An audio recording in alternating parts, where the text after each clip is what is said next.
I got a small outboard here, needs some work. I bought it. You know, I don't know if it runs or not. The guy told me that the guy before him said it ran, you know, that story. So I got it cheap. So I need to get it up and get working on it. I'm going to build a outboard stand. I had one years ago made out of wood, and I threw it away. Normally I'll put a piece of 2x4 in my vise and clamp it down real tight and then just hang these small engines. You can typically just hang them off the side of your vise, but this one's a little big for that. Couple horsepower is okay. This is 18, it's a little heavier. I'm just gonna go ahead and make a stand out of metal and be done with it. Have one that'll last me hopefully forever.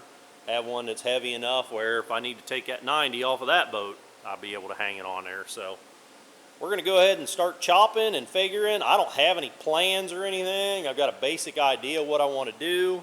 I'm gonna build it so that it leans back about the same as a transom on a boat. You can see how that transom is at a slight angle. So we're gonna build the stand at a slight angle.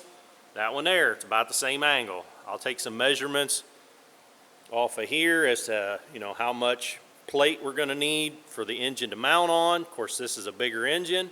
This one needs about 13 inches it comes down. That little Mercury over there, Mercury 99, only comes down about 7 inches. So we'll have to put maybe multiple braces on it. I don't know, we're going to build this as we go here. So I'm going to start chopping and welding, and you guys just come along for the ride.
I think that's probably going to wrap it up. I looked in my sort of inventory, and I don't have any casters to put under it. I'll probably do that at some point, but for now it's light enough where I can drag it around the floor and it's not scratching it up or anything. I might put some 2x4s in here to give these clamps something to purchase on. If I tighten the clamps up a little bit, you can see that it won't rock sideways off of there, but it could possibly tip forward off of there. So, you know, maybe stick some 2x4s in there. That'd be cheap and easy. But that's it. If you guys are thinking about, you know, building a outboard stand, give you some ideas of what to try, maybe not what not to try. This thing, just to give you some perspective, it is 4 feet by 39 inches, and that just worked out because I cut these to 36, and so the overall is 39. It stands about 41 inches tall right here. Originally, I wasn't going to put this metal in the middle. I was just going to put a 2x10 in, and I thought, you know what, 2x10s ain't cheap. I don't have any on hand. I'd hate to buy one just to finish up this project, so I stuck another piece of metal in there. That'll take the weight of these little engines, and you know, it's never going to rot out. So, all right, I hope I helped you with this one, guys. If I did, click that thumbs up button. You want to see me working on more stuff out here in the garage, click the subscribe button. Till the next time, keep on tinkering.